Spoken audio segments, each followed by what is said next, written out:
경제정책부터 실물경제와 투자까지 어려운 경제 이야기 알기 쉽게 풀어보는 시간입니다.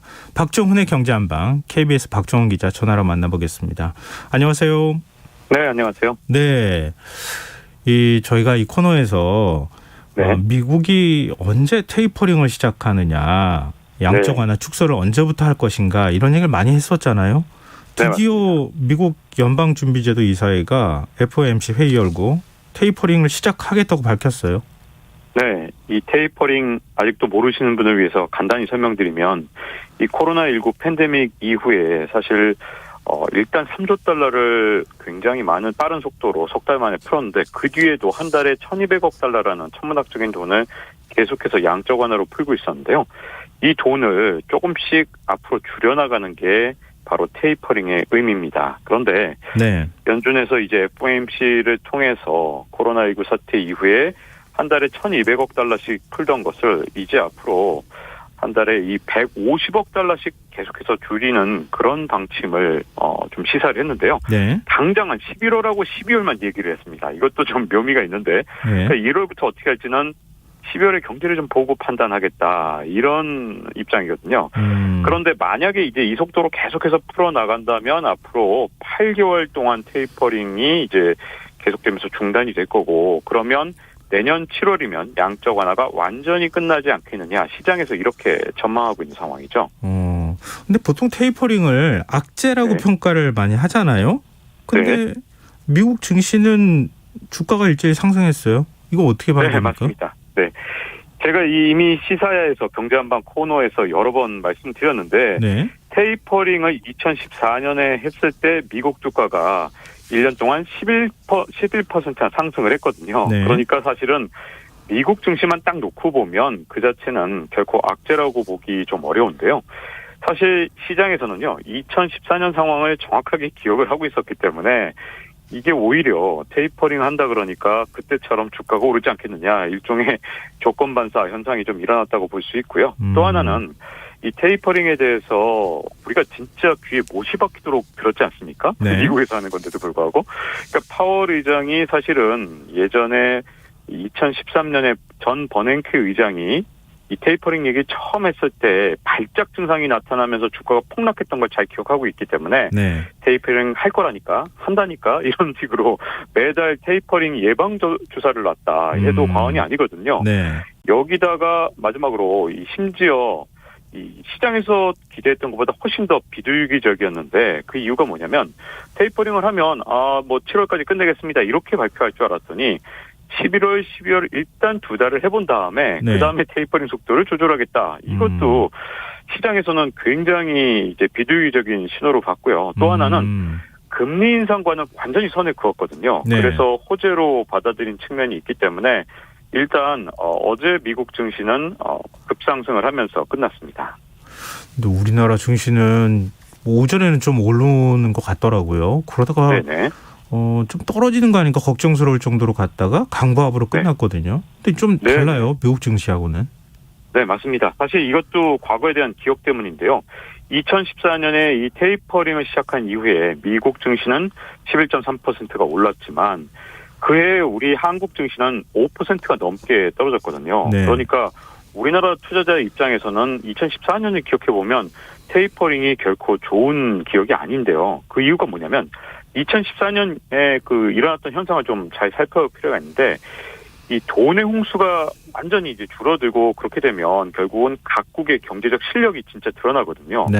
그 경제적 실력이라는 건 결국 실물 경제가 중요한데 우리나라 같은 경우는 이제 앞으로 수출의 33%가 달려있는 중국 경제를 좀 많이 따라갈 수밖에 없는데 중국 경제 전망이 내년에 좀 안 좋은 것도 있고요. 또 하나는 선진국의 소비가 지금까지 이제 제조업 제품 중심이었는데 코로나19가 이제 아무래도 일상으로 회복으로 가게 되면 서비스업으로 넘어갈 것이다라는 얘기 때문에 우리나라뿐만 아니라 제조업 중심인 나라들의 주가는 조금 안 좋은 상태거든요. 네. 여기까지는 좀 안 좋은 얘기인데 근데 사실 말이죠. 우리나라 주가가 이미 올 여름 이후에 최고점 대비 사실 9%가 넘는 조정을 받은 상태입니다. 미국 같은 경우는 계속 신고점을 돌파했기 때문에 여름하고 비교해보면 거의 10% 가까이 올랐기 때문에 벌써 격차가 엄청 큰 상태거든요. 네.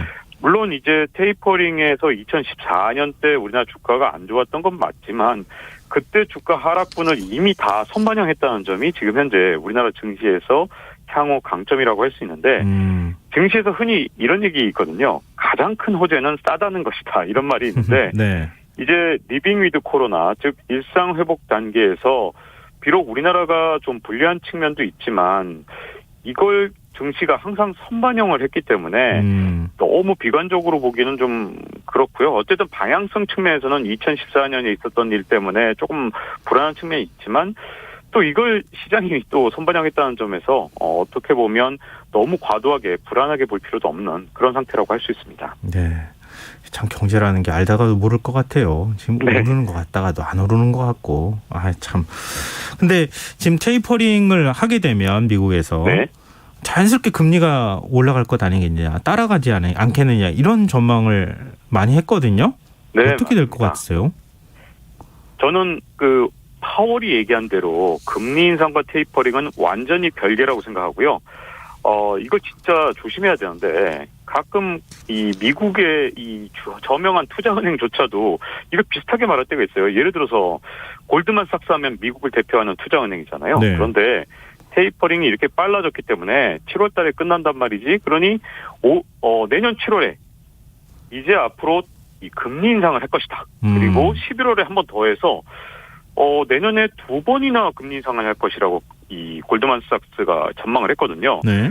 근데 만약에 금리 인상을 2번이나 하면 진짜 주가에 큰 영향을 미칩니다. 왜냐하면 테이퍼링은 사실은 풀던 돈을 조금씩 줄여나가는 거기 때문에 증시나 자산 시장 또 부동산 시장에 아주 큰 영향을 직접적으로 미치지는 않거든요. 네. 그런데 금리를 인상하게 되면 지금 경제 주체들이 빚을 질 수 있는 데까지 졌기 때문에 인류 역사상 가장 빚이 많다 해도 과언이 아닐 정도로 진짜 천문학적인 빚을 갖고 있습니다. 그런데 지금 현재 이자 부담이 작은 이유는 딱 하나입니다. 금리가 거의 제로 금리 상태이기 때문에 네.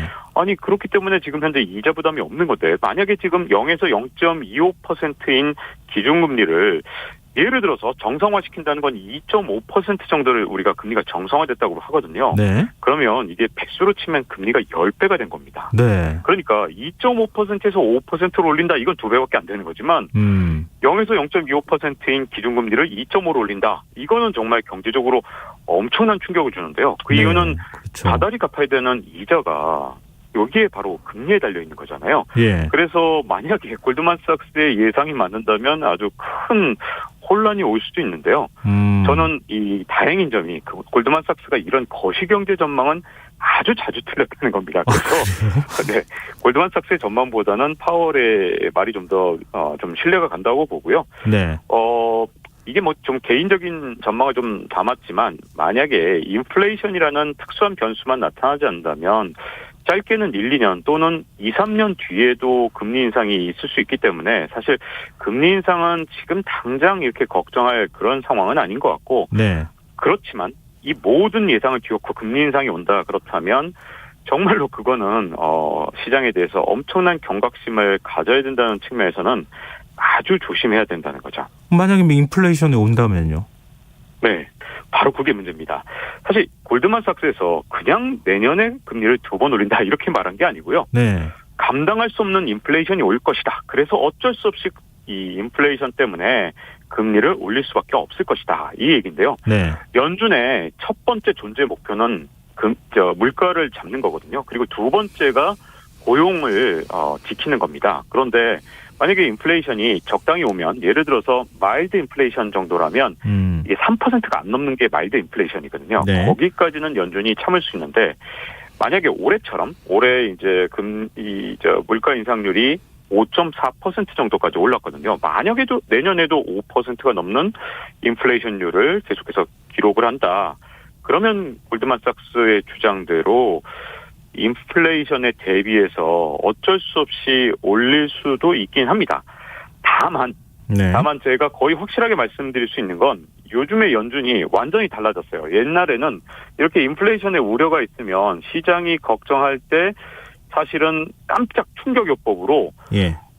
금리를 진짜 아무한테도 예고하지 않고 갑자기 금리를 올렸거든요. 네. 근데 파월이 끄는 연준은 모든 걸 예고하고 있습니다. 그래서 만약에 또 금리를 인상할 것이다. 그렇다면 몇 달 전부터 그 가능성을 내비치면서 계속 예방주사를 놓을 거기 때문에 우리한테 대비할 수 있는 시간을 계속 줄 거거든요. 근데 그러면 금리를 진짜로 인상하면 어떻게 되느냐. 이 월가의 유명한 투자자 중에 한 명인 폴 튜저 존스라는 분이 만약에 정상금리인 기준금리를 2.5%까지 올리면 S&P 지수 기준으로는 35%가 하락을 할 것이다. 그런데 이분 뜻은 무슨 뜻이냐면 그래서 못 올릴 것이다. 이런 뜻이기 때문에 사실 연준이 금리를 올린다는 건 굉장히 어려운 일이다. 이 얘기는 좀 알아두실 필요가 있다고 보여집니다. 근데 금리를 아예 안 올리지는 않을 거 아니겠어요? 그래도 올리긴 올리는 거 아닙니까? 네, 맞습니다. 금리를 언젠가는 올릴 수밖에 없고요. 그 기간이 이제 조금 뒤로 미뤄질 뿐이고 다만 미국 경제 성장 속도가 어느 정도 돼서 이 GDP 대비 사실 부채 비율이 굉장히 중요한데요. 그때 GDP가 성장하면 되잖아요. 그래서 GDP가 성장할 때까지 시간을 최대한 끌 거라고 보여지는데 여기에 또 문제가 하나 또 있습니다. 연준이 기준금리를 올리지 않는다 하더라도 인플레이션 우려가 일어나게 되면 시장금리가 들썩거릴 수가 있거든요. 실제로 올해 초에 10년 만기 국채금리가 1.7%를 돌파한 적이 있었는데 미국 국채금리가 지금 현재 1.6%를 왔다 갔다 하거든요. 그런데 과거처럼 1.7%를 또 돌파한다. 그러면 미국 연준이 금리를 올리지 않는다 하더라도 시장에는 아주 큰 충격이 올 수 있습니다. 그렇기 때문에 10년 만기 국채 금리는 사실 미 연준이 아무리 비둘기적인 정책을 쓴다 하더라도 연준이 100% 컨트롤할 수 있는 게 아니기 때문에 좀 주의를 할 필요 있고요. 여기에는 미국이 과연 앞으로도 재정 적자를 계속 쌓아갈 것인지 증세를 할 것인지 이런 복잡한 문제들이 다 연결되어 있기 때문에 어렵네요. 내년에 진짜 봐야 되는 변수들은 정말 많지만요. 제가 이 경제한방 코너 시사야에서 계속해서 계속 뜨거운 소식, 핫한 소식을 갖고 와서 말씀을 드리도록 하겠습니다. 일단 우리나라는 금리 올리기는 올리는 거죠? 네네. 우리 같은 경우는 이미 한번 올려서 선제적 대응을 했고요.